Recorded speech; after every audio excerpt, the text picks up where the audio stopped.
Hello, my name is Xander from Terrytown, and welcome to your Weekender 186. It's going to be starting right up front here. This is just your crank to higher or lower your front jack here.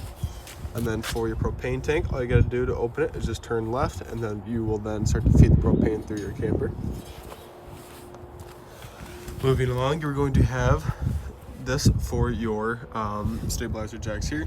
And then this is going to be for your awning. You just gotta hook it on to this little piece here, and then you go ahead and then you just start to crank, and then it will extend.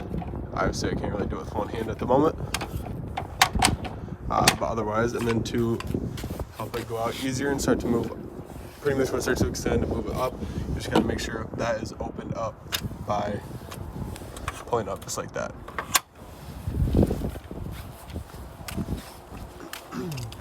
Otherwise, moving forward, you're going to have your 25-foot drinking hose here, a 110 adapter just in case you do need to plug this into your house at any point. And then right here is going to be your sewer hose. This is pretty self-explanatory. This is what's going to help empty your black and gray tank. I do recommend a better one or an upgraded one from that. Moving on, this is going to be your power cord. So your shore power. All you got to do is just pull it out. It's all wound up inside there. Moving on, this is going to be your fresh tank. So going along with that, that's just a big tank inside your camper to help bring portable water with you. So if you're out in the middle of nowhere and you need to use it, you just go ahead, fill this up, and then you can turn on your water pump and start to draw water from this tank. To empty it, just in case there is extra water, all you gotta do is just twist this little knob here, and then the rest of the water will drain out there. Otherwise, this right here is going to be your city water connection. So when you get to a campground, that is what you're going to want to plug your water source into. That's going to be your main water source, like I said. Oh. And then right down here, you're going to have your black and your gray tank. Gray tank and black tank, both not labeled, but they're color coordinated. I recommend doing your black tank first, just because that's the dirtiest water. There's going to be chunks and everything in there. So just in case stuff gets stuck, you open it up. Forgot to explain these. Black tank is going to be your toilet water, and then your gray tank is going to be your shower and sink. So like I mentioned before, black tank is going to have solids in it, so that's why you want to open that first to let that drain out, and then when you're done, close that, open the gray tank to help kind of flush anything that may have gotten stuck in the tube out, just so it gets it one last flush before you go ahead and put your hands on there to take it off.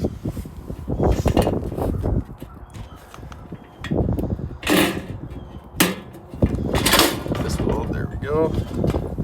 So right here is going to be your anode rod. You're just going to want to put this right inside there. That is going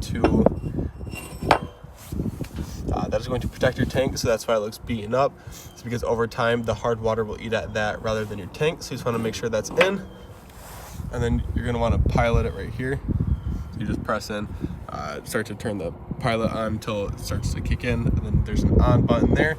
But otherwise, the main part is make sure that's in, nice and tight.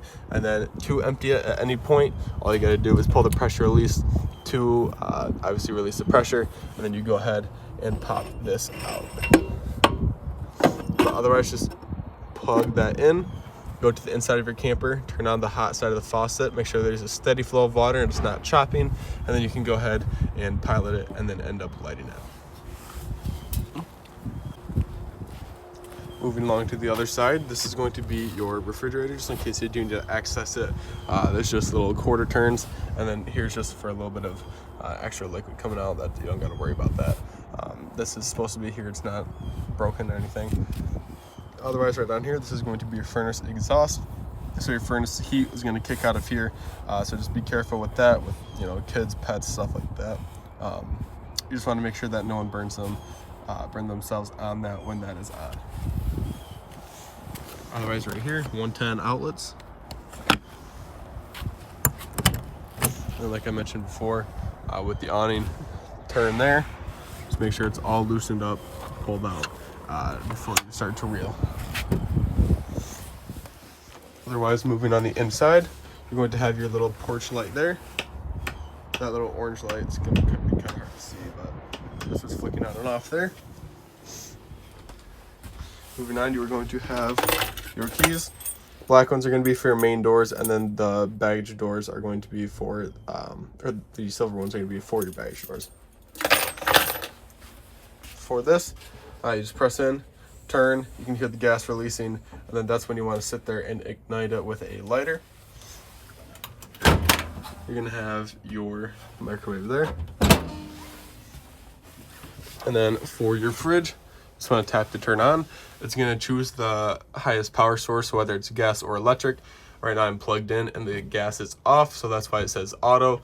Auto, like I said before, it chooses the strongest power source. There's no gas, all electric, so that's why it's on. If you do want gas, you just press it out, and then obviously there's gas going right now.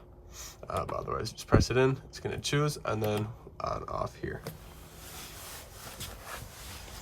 Coming down here, let me move here. This is going to be, if I can pop this open, your breakers and fuses. So with your breakers, everything's going to be labeled just like a house would be. And then for your fuses, I do recommend bringing some extra just in case, but that's just a personal recommendation. But you can pick this up at any auto parts store, so they can auto zone or something like that, for example. And then right here is going to be your water pump switch.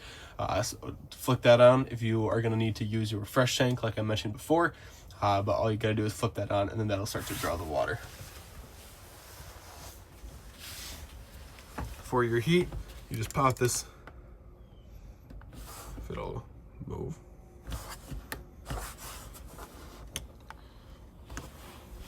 I think it's a little froze right now. But you just want to move this back and forth for the heat, what do you call it? Like fan speed basically. And then to turn on, you just flick it to the left, and then it'll click and then turn on obviously. But I'm not gonna keep forcing it because it is very cold outside and I don't want to break anything for you. But just know, again, just flick it to the left and then you just choose the speed here. Otherwise, for your AC, you just choose the mode here, whether it's high fan, high cool, low cool, or low fan. You just choose that, and then you just flick it with this for the temperature. The higher the number, the colder it gets. So you choose here, and then you choose your number. And then just the main things for your bathroom, it's just a foot flush, so you just press down on that with your foot, and then it'll flush. And then the two things with that, you are going to need toilet solution, which helps break down solids and smells, and then RV grade toilet paper, which also helps break down. It just kills smells and also helps kind of flush everything down nice and easy to make it a better process for all of your black tank needs. I mean, otherwise, there's not really a whole lot else to raise your antenna. All you gotta do is twist this. But besides that, if you do have any questions, please feel free to email me back. Otherwise, that has been your orientation, and I wish you congratulations, and I hope you enjoy.